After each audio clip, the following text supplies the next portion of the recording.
রাহুলের life and কাহিনী চ্যানেলে আপনাদের সকলকে স্বাগত। ভিডিও দেওয়ার আমার প্রতিদিনের কথা কিন্তু প্রতিদিন দিয়ে উঠতে পারিনি, বিভিন্ন সমস্যা রয়েছে। তাই চলো যেদিন যেটুকু সময় পাই সেদিন সেই ভিডিওটা আমি আপলোড করি। সময় লাগে না, তাই তো ভিডিওগুলো সবগুলো ভালো করে করতে পারছি না।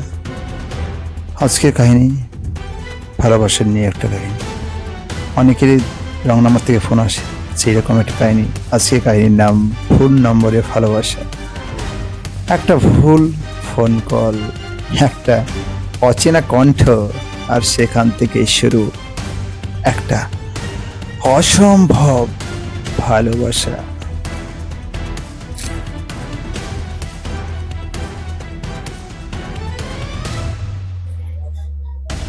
কিন্তু সমস্যা হলো ওরা কেউই একে অপরকে দেখেনি। রাহুল একদিন রাতে হঠাৎ একটা নম্বরে ফোন করে, ভুল করে অন্য একজন মেয়ে ফোন ধরে। মেয়েটার নাম সায়নী। রাহুল ক্ষমা চাইতে চায়, কিন্তু কথা শুরু হয়ে যায় সেই রাতটা 5 মিনিট থেকে 2 ঘন্টা হয়ে যায়। প্রতিদিন কথা হতে থাকে।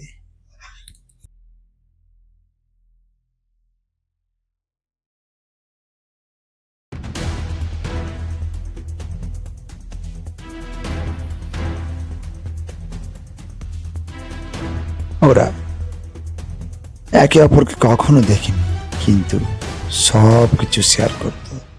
হাসি, কষ্ট, স্বপ্ন। সায়নী সব সময় বলতো, আমাকে দেখার দরকার নেই, আমার এই কণ্ঠটাই যথেষ্ট। একদিন রাহুল বুঝল সে প্রেমে পড়েছে।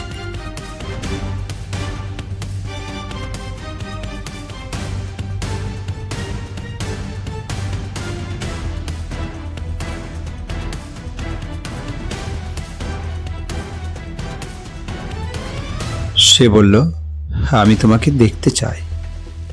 সায়নী চুপ হয়ে গেল, তারপর বলল, একদিন, কিন্তু এখন না।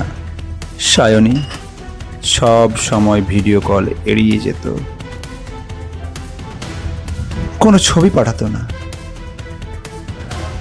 রাহুল একটু সন্দেহ করত, কিন্তু বিশ্বাসটা একটু বেশি ছিল। একদিন হঠাৎ সায়নী ফোন ধরা বন্ধ করে দিল। দিন, সপ্তাহ, মাস কেটে গেল। রাহুল পাগলের মতো খুঁজতে লাগলো। অবশেষে রাহুল নম্বর ট্র্যাক করে একটা হাসপাতালের ঠিকানা পেল।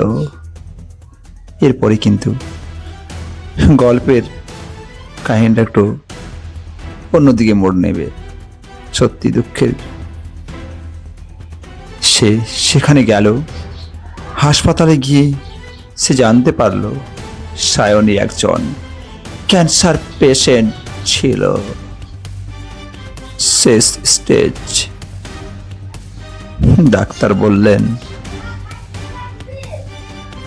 সে চাইতো না কেউ তাকে এই অবস্থায় দেখুক।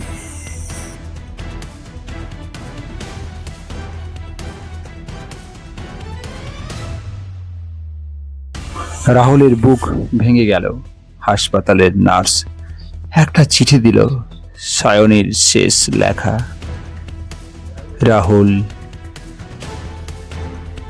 আমি চাইনি তুমি আমাকে দুর্বল অবস্থায় দেখো।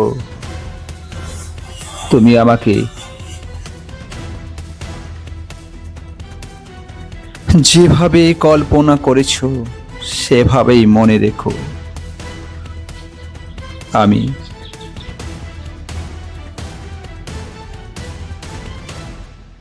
তোমাকে ভালোবাসি।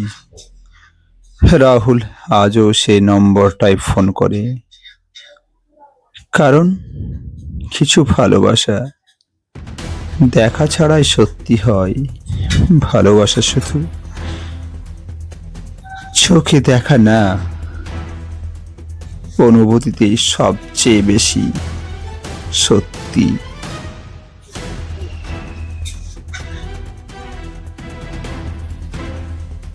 কারো জীবনে এরকম ঘটেছে নাকি? যদি ঘটে থাকে অবশ্যই কমেন্ট বক্সে লিখে জানাও। আবার আসবো নতুন একটা ভিডিও নিয়ে। ততদিন ভালো থেকো, সুস্থ থেকো, দীর্ঘজীবী হও সকলে।